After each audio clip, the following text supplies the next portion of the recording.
Hey guys, what's up? Welcome back to the show. I'm your host, Shay Haddo, and in today's episode, I'm sharing a live video that I did in my Facebook group all about to bribe or not to bribe. So this is going to be for parents where we talk about should you bribe your kids? What are the positive, the negatives?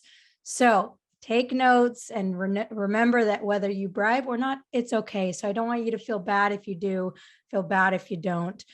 So just listen to this episode with an open heart and an open mind, and I hope you enjoy. So the reason why I want to talk about this topic today is because two things. Number one, it's something that came up in the Alpha Girl Collective in our coaching calls. And I thought, whoa, wouldn't that be a really awesome topic to talk about, you know, with the parents, with the Facebook group, with the podcast, the parents that listen to the podcast. And so that's what we're going to talk about today. And then also I had a conversation with a parent who was talking about how it was affecting their team with parents bribing their kids. And so I think it's going to be a fun one for you. And when you are listening, as you're listening, listen with an open mind, listen with an open heart. Don't take offense if I say something that you do, no shame to either side of these things. I just want to bring some awareness and some discussion to the topic. So first thing is we're going to talk about two things. We're going to focus on kind of the not so great, like the negative sides to bribing. And then we're also going to talk about if you do bribe, how can we do it in an exciting way, in a way that actually helps your daughter, makes your daughter a better person, player, whatever, right?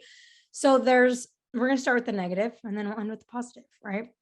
And if you guys are on with this live, feel free to pop in and say hello so I can say hi to you guys. So first thing, and in terms of bribing, in my opinion, which I think somebody already said in the comments, is it is a very short-term fix, right? So for example, if you go score a goal, I will give you $10. I will give you $5. If you get an assist, I will give you $5. Okay, so they get the goal, then they get the $5, then what? It's a short-term fix, and it can be destructive if done the wrong way. And we're going to talk about what that is. So the number one thing that I want you to be careful of when you're bribing is realize that it's going to teach them to be very extrinsically motivated as opposed to intrinsically motivated, right? So what I mean by that is they're going to be motivated for all the things that are outside of them, be motivated for the AirPods. They're going to be motivated for the money. They're going to be motivated for the whatever you bribe them with. Instead of them just being like, oh, I really want to do well because I want to do well and I want to be proud of myself and I want to feel fulfilled. I just want to do this so that I can get some external reward.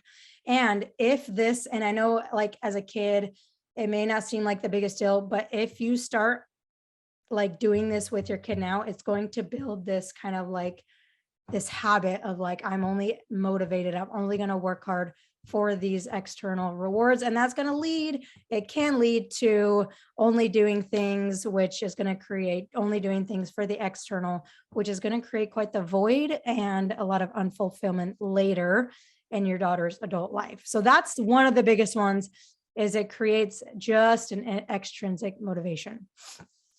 All right, number two, which is a big one, which I think one of the coaches had suggested this and mentioned this, was that when there's bribery incentives involved, it might make your daughter put the bribe ahead of the team, right? It might make your daughter put the bribe ahead of the team. So what that means is that instead of her being like, hey, I just want to do well, I want to help the team, I want us to win, I want us to perform well, she's focused on this bribe. Oh, I just want to get $5. So I'm going to, most common example is I'm going to be a ball hog. I just want to get this $10. So I'm just going to really focus on doing this one thing. And I'm just going to be not think about anything else or think about anyone else but this thing.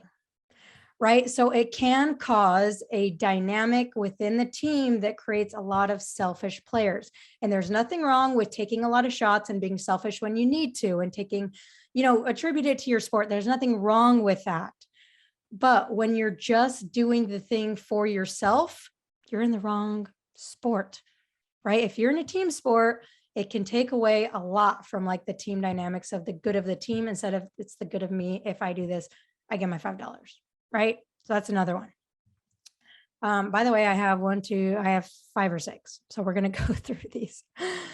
The third one, is they're going to be more focused on the bribe than learning, growing, and getting better. So instead of just being like, hey, I want to perform well because I want to learn and I want to grow and I want to make mistakes and I want to do all these things.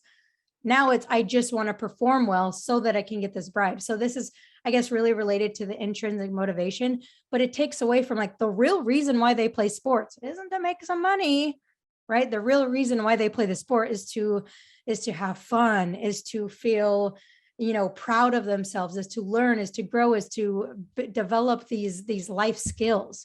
So it really does take away from like the real reason why they play, right? And related to this is number 4, is that they'll start to believe that receiving things is more important than desiring to grow. So those are kind of the same thing, but they'll start to believe that receiving things, AKA money, is more important than fulfillment and happiness. Like, okay, this may be like taking this as like an extreme example, but hypothetically, it could happen to where they're like, receiving money is more important than me learning and growing.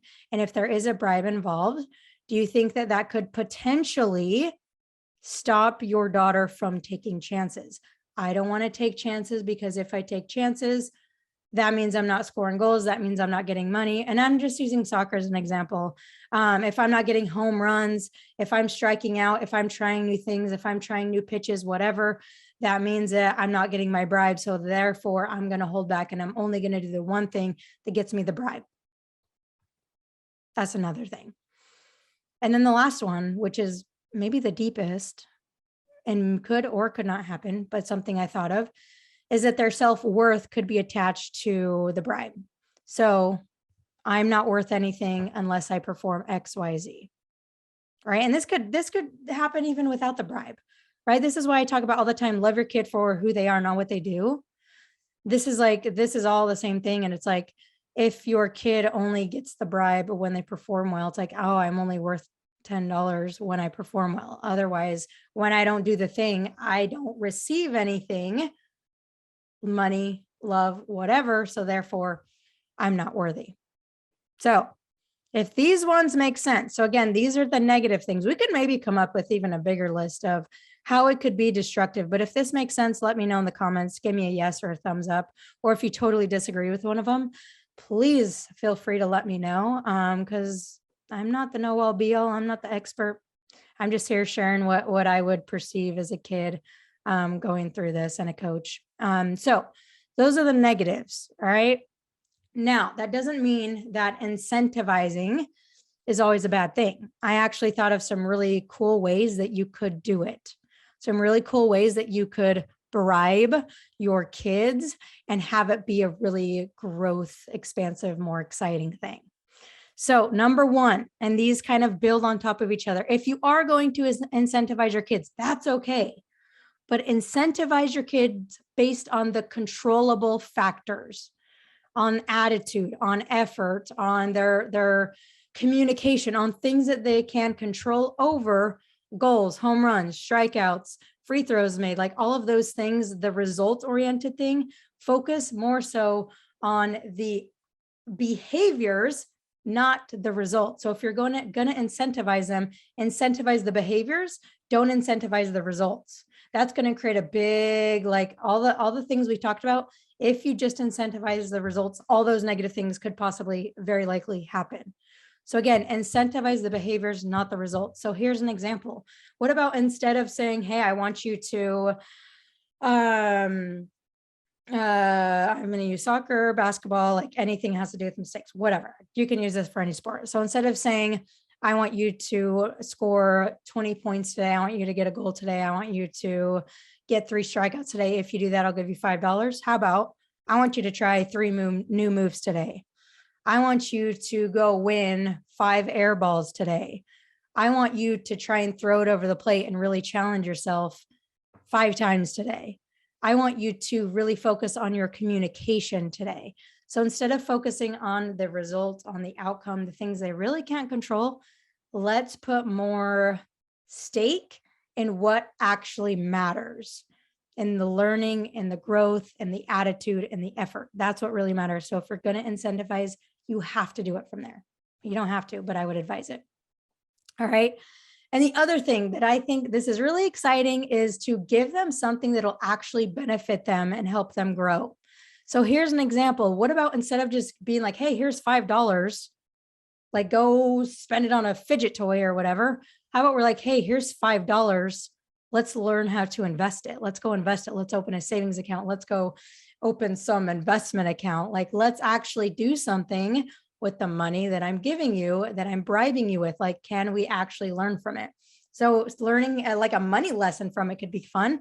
What about another one is, hey, if you go out and you try three new moves today, I'm going to give you $20. And with that $20, you get to go give it to a nonprofit of your choice. You get to choose a charity and you can give that $20 away to a charity. So not only are they going to try to like have new, like do new moves and all that kind of stuff, but they're learning like the beautiful life lesson of like giving to other people and learning to, like, they have money, like, can I give this? Can I use this for good? Right. So I love that. That would be a fun one.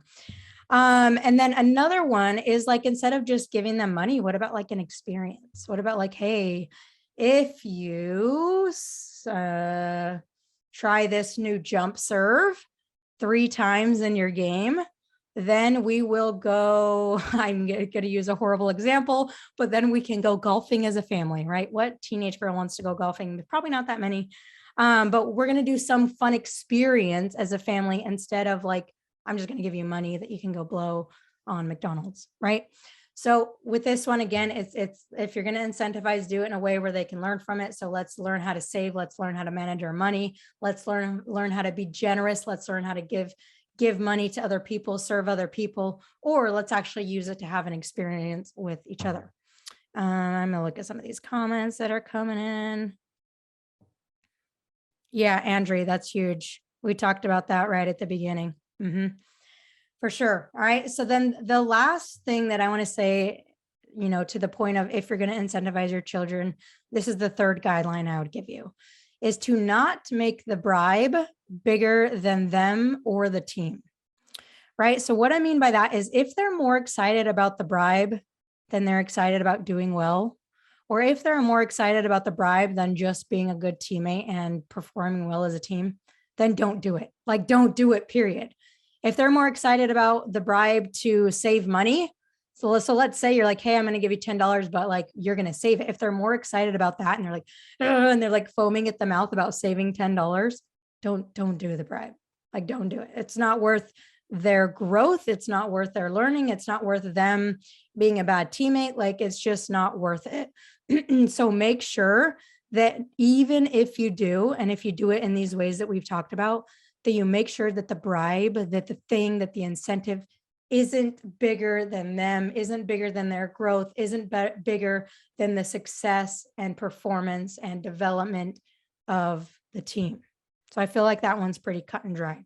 So this was a fun topic. I know there can be a lot of controversy around this one.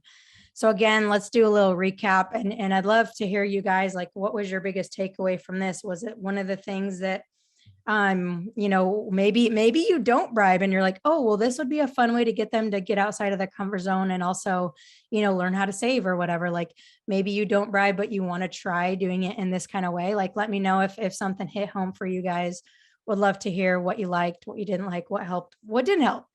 So again, why bribing isn't so good. It's a short-term fix. It takes them out of intrinsic motivation and moves them to, I only want to be motivated for external rewards, external praise, instead of like, I just want to be proud of myself. That's absolutely huge, right? That may be the biggest thing with bribing, right? The other thing is it can cause a bad team environment, selfish players, and it can lead them to being more focused on the bribe as opposed to just learning and growing themselves, right? And then the 3 guidelines I would just suggest, if you are going to do it, is make sure you incentivize based on the controllables. That's number 1. Number 2 is to make it fun, make it expansive. Don't just bribe money to bribe money, but can you do it in a more fun, expansive way? And the last thing is, don't make the bribe bigger than the growth. All right. So I hope this was helpful for you guys. Again, if it was or wasn't, just let me know. Thank you guys so much for tuning in. Hope you guys have an amazing week, and I will see you guys for our next live training. If you guys ever need anything, I'm always here. Feel free to post, feel free to email, feel free to send me a DM, and I will see you guys next time. All right, bye guys.